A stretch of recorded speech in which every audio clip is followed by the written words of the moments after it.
Widih, pagi-pagi udah semangat olahraga aja nih. Bukan fams, mereka bukan lagi fitness. Tapi emang beginilah salah satu proses dalam pembuatan tahu takwa khas dari Kediri.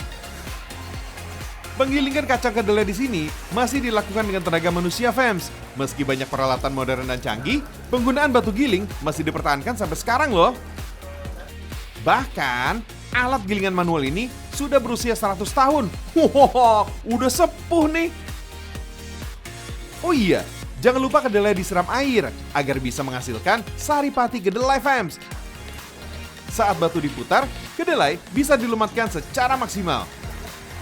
Wah, hitung-hitung bisa membentuk otot lengan nih. So, gak perlu lagi deh pakai fitness segala. Gak cuma menghasilkan tekstur yang pas aja, alat ini juga bisa menjaga cita rasa tahu yang khas. Masa iya sih? Pak Herman, coba tolong jelaskan alasannya dong. Pengaruhnya juga itu.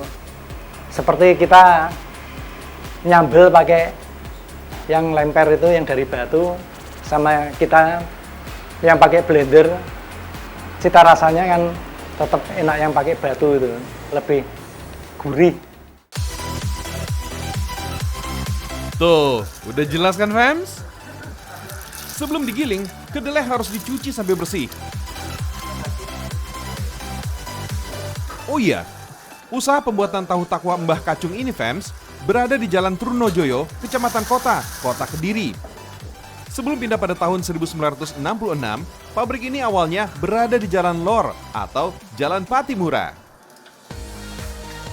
Dalam sehari, produksi tahu takwa di sini bisa mencapai 15 kg kedelai berkualitas.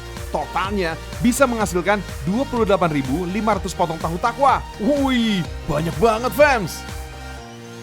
Setelah digiling halus, saripati kedelai disaring untuk memisahkan ampasnya fams. Rebus deh saripati kedelai selama 30 menit. Lagi, proses pembuatannya masih dilakukan secara tradisional.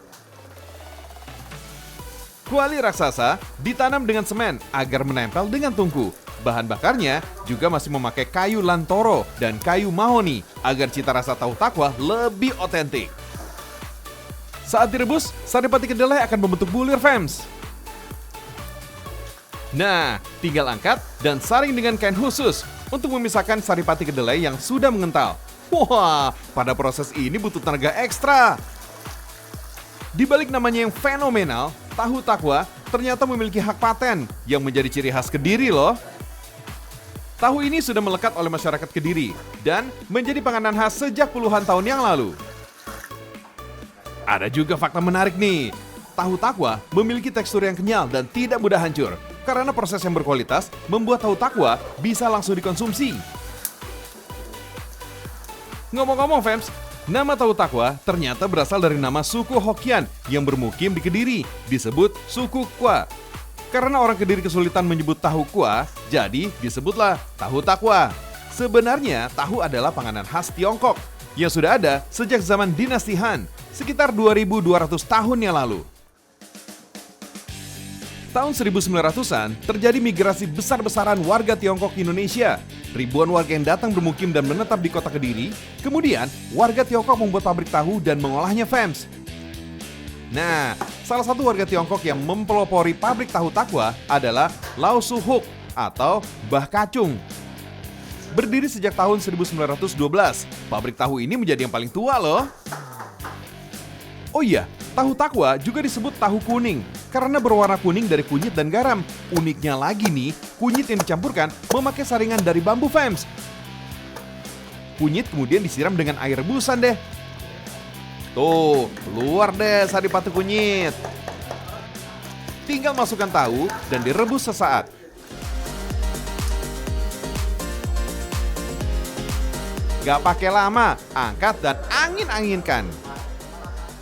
Tahu takwa tahan selama 4 hari dalam suhu ruangan. Tapi ingat ya, rendam tahu takwa dengan air saat disimpan agar rasanya gak berubah asam.